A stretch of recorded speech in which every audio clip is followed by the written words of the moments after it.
Hey guys, it's Christina here. Welcome back to the channel. I hope you're having the most amazing day ever. So I wanted to just quickly come and talk about the importance of having a strong enough why.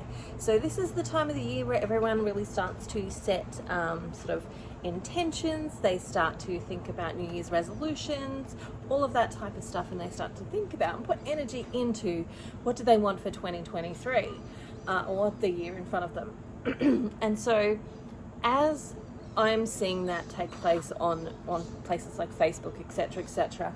I'm just starting to think about, what was a really big driver for me in order to actually precipitate change this time. Every year it's easy to go, well, I want to be skinnier next year.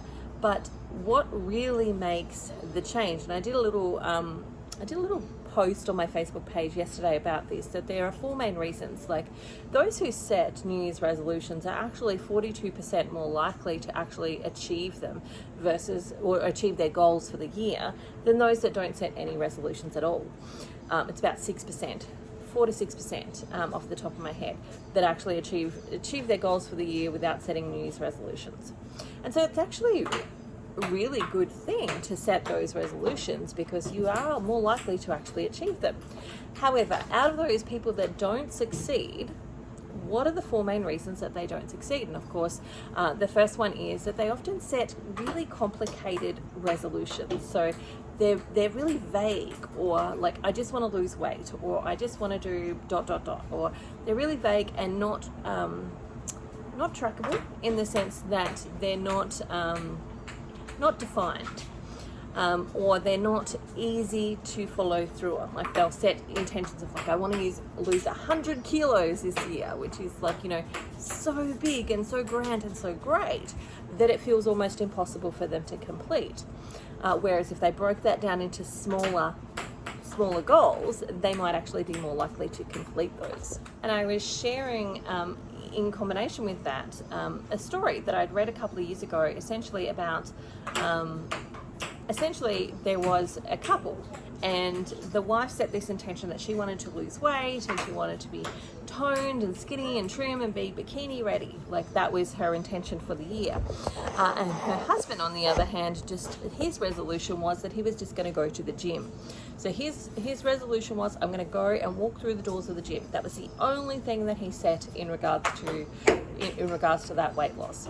And so in order to achieve that, all he had to do was turn up at a gym every day and walk through the doors. He didn't have to go and do anything in the gym. He didn't have to commit to anything else. He just committed to, I'm going to walk through the doors of the gym, which meant for him that the likelihood of him doing something when he got there was actually really, really high, even if he just did 5 minutes. Or if he started with 5 minutes and then that turned into half an hour because he was enjoying himself, or he was, getting into something.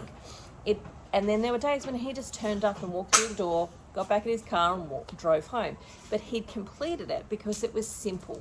It wasn't overly complicated, like, I need to do 100 push-ups every day. I need to do, run 5 kilometers. I need to, all of these things that were a little bit harder to do.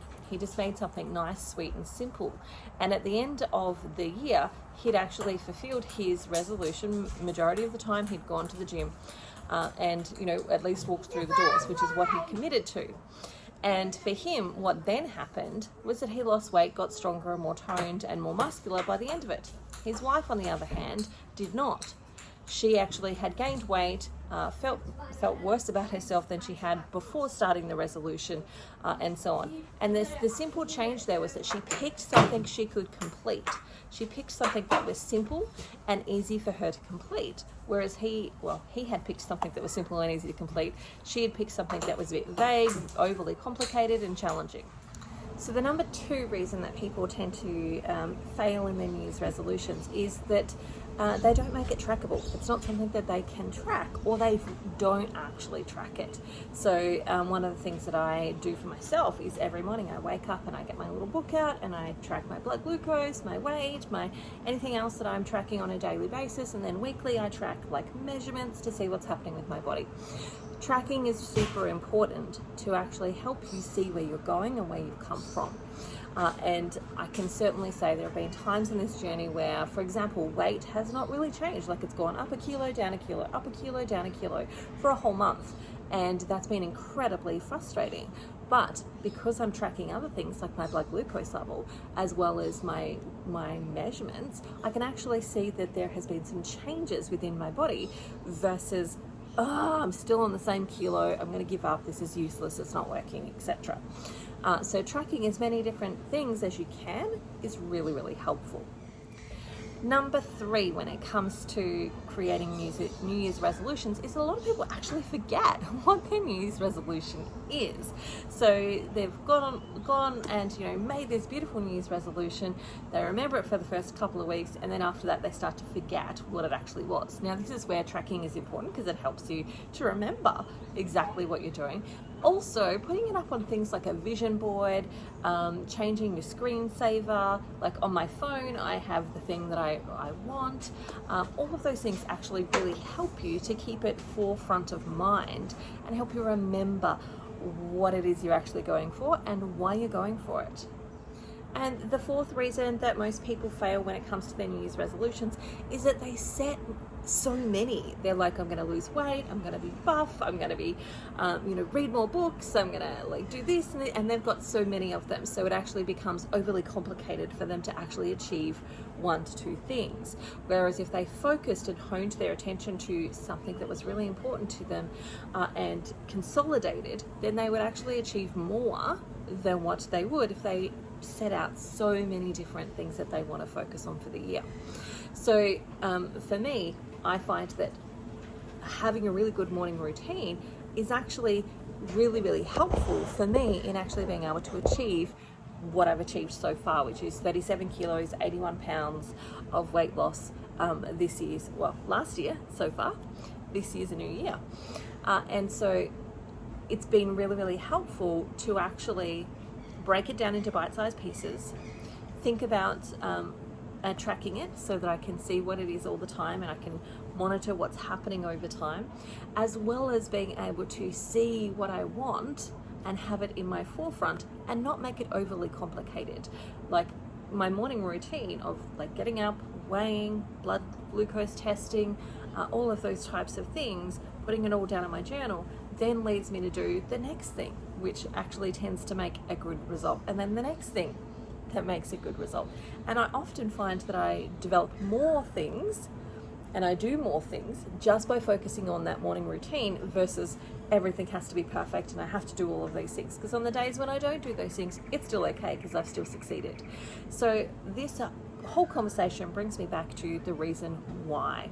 Creating a really important reason why is the most important aspect of succeeding when it comes to making change, whether it be a New Year's resolution, whether this be the middle of the year, whether it be the middle of the week and you're deciding I want to make change.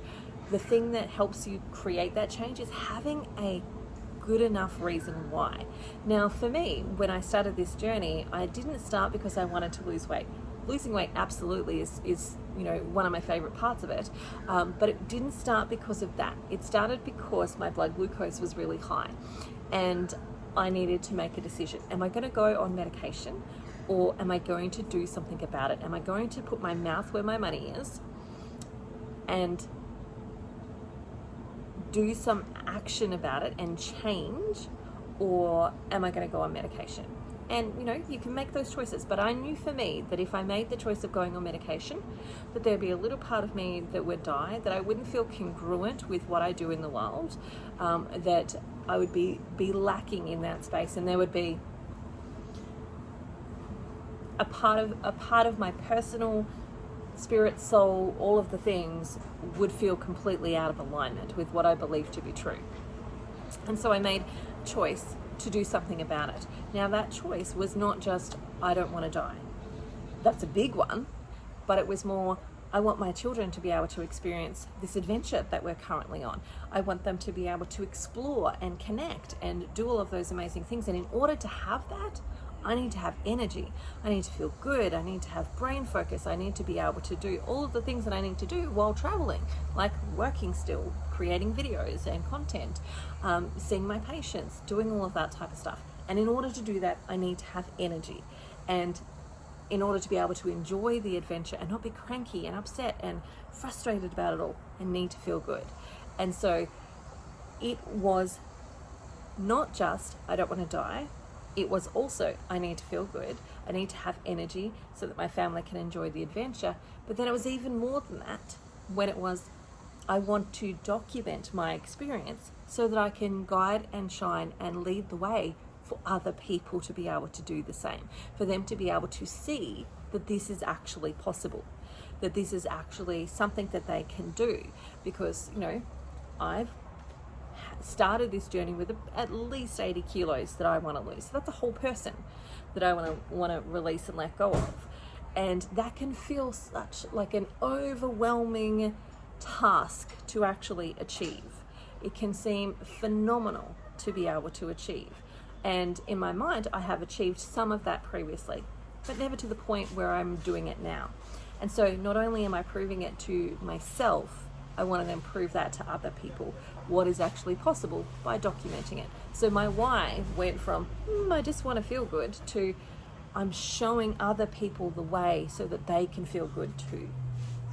So make sure you've got a good enough reason why. It helps you stay on track. Put it down somewhere, write it down somewhere, put it on a vision board, put it on anywhere you need to put it on, like change some passwords, do some screensavers, do whatever it is that you need to do that helps you keep your why and your motivation forefront, track it, do all of those good things so that you can also be successful too. All right, I'd love to hear, do you set New Year's resolutions? Leave me a comment below. And what is your New Year's resolution for 2023? All right, bye for now. Have the most amazing day ever. Remember, like and subscribe. See you later.